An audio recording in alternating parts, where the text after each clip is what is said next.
نام لیتے ہی عورتوں میں گھبراہٹ تو ہوتی ہے، اگر کسی مرد نے یہ شرط رکھ کر کے نکاح کیا، کہتے ہیں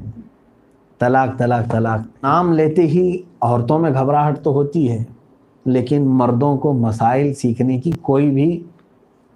ان کو شوق نہیں ہوتا۔ میں سمجھتا ہوں نکاح کرنے سے پہلے ہر نوجوان کو طلاق کے مسئلے بھی سیکھ لینا چاہیے،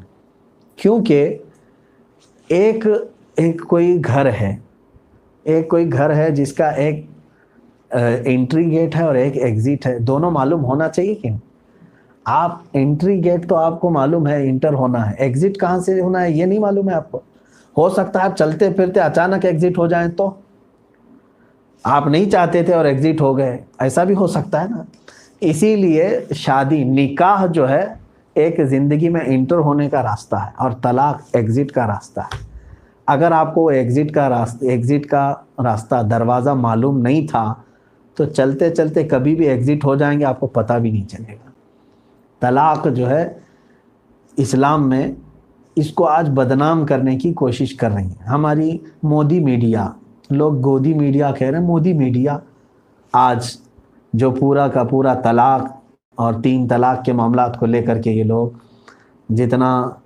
لوگوں میں انتشار پھیلاتے رہے، اور سب کا کل ملا کر کے کہتے ہیں کہ مسلمان مہیلائیں پیڑت ہیں مظلوم ہیں۔ پتہ نہیں کتنی عورتوں کو انہوں نے طلاق شدہ دیکھا ہے، خود کی عورتیں چھوڑ کر کے بیٹھے، ان کی فکر نہیں ہے ان کو۔ بہرحال طلاق جو ہے اسلام میں ایک مباح چیز ہے، کوئی واجب نہیں ہے ہر ایک کو طلاق دینا کہ تم بھائی نکاح کیے تو اتنے سال کے بعد طلاق دینا ہی۔ یاد رکھ لیں، اگر کسی مرد نے یہ شرط رکھ کر کے نکاح کیا، میں میری بیوی سے 40 سال کے لیے نکاح کر رہا ہوں، 40 سال کے بعد چھوڑ دوں گا،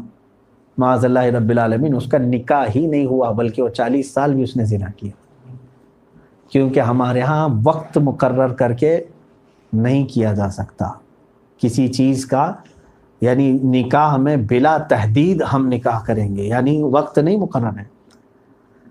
تو یہاں پر طلاق جو ہے کسی کے لیے واجب نہیں ہے کہ تم زبردستی طلاق دو، وہ ایک آپشن رکھا گیا ہے کہ اگر کچھ ایسا ہو گیا زندگی میں نہیں نبھ پایا تو نکلنے کا کوئی راستہ تو ہونا چاہیے۔ ایسا تو نہیں کہ دونوں کو جہنم بنا کے یہیں گزارتے رہیں، روز مار کھاتی رہے عورت، یا تو وہ پٹتا رہ جائے، کسی کے حالات اگر ایسے ہو گئے تو الگ کرنے کا بھی کوئی راستہ ہو۔ تو اللہ تعالیٰ نے طلاق کے جو معاملات ہیں وہ اسی پارے میں بیان فرمائے ہیں۔ طلاق 3 قسم کی ہے، وہ یاد رکھ لے۔ خاص طور پر نوجوان حضرات بہت سارے اس غلطی کو کر جاتے ہیں اور اس کے بعد آتے ہیں ہمارے پاس کہ میں غصے میں بول دیا، 3 بار بول دیا، غصے میں تھا، معلوم ہی نہیں تھا۔ میاں سب کی طلاق اکثر غصے میں ہی ہوتی ہے، پیار میں طلاق نہیں دیتے کوئی۔ یہاں پر ہوتا یہ ہے کہ اگر ضرورت آ بھی پڑی تو اگر کسی نے ایک بار طلاق کہہ دیا، میں نے تجھے طلاق دیا، مثال کے طور پر کسی کو کہہ دیا، کسی نے اپنی بیوی کو، ایک طلاق اس کی پڑی، اور عورت آپ کی نکاح سے باہر نہیں چلی گئی، ہاں آپ کے لیے ابھی بھی موقع ہے کہ آپ اس کی عدت ہونے سے پہلے، عدت کا مطلب 3 حیض اس کے آنے سے پہلے ہی آپ نے واپس اس کو ہاتھ پکڑ کے بلا لیا کہ چل آ جا واپس، بس اتنا ہی ہے۔ پیار سے اس کو چھو لیا اور اس سے کہا کہ تو میری بیوی ہے، وہ رجوع ہو گیا، واپس ہے۔ نہ نکاح کی ضرورت ہے، نہ پھر کسی اور مہر کی ضرورت ہے، اس کو کہتے ہیں طلاق رجعی، 1 دیا 2 دیا تو بھی۔ لیکن ہوتا کیا ہے،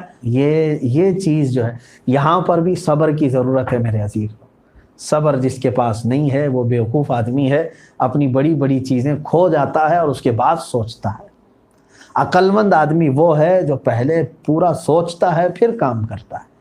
یہ سب ہو جانے کے بعد، آگ لگانے کے بعد سوچو گے کہ کیسے میں اس کو بجھاؤں۔ اور اکثر ہوتا کیا ہے، ہمارے پاس ایک بڑی پرابلم یہ ہے کہ ہم دارالافتاء میں بیٹھے ہیں یا کوئی ذمہ داری سنبھال رہے ہیں، تو ہمارے پاس ایک پرابلم یہ ہے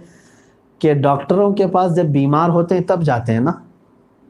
کہ ڈاکٹر صاحب دیکھو بخار ہو گیا ہے، یہ ہو گیا ہے، زیادہ بیمار ہوا تو بھی جاتے ہیں کہ بچا لو ہمارے۔ تو ڈاکٹر اپنی پوری کوشش کرتا ہے کسی نہ کسی طرح سے، لیکن اگر کوئی مر گیا تو ڈاکٹر کے پاس لے جاتے ہیں آپ، آپ تو کفن دفن کا انتظام، ہو سکتا ہے سلجھانے کی کوئی کوشش کرتے کہ بیمار ہیں دونوں شوہر بیوی،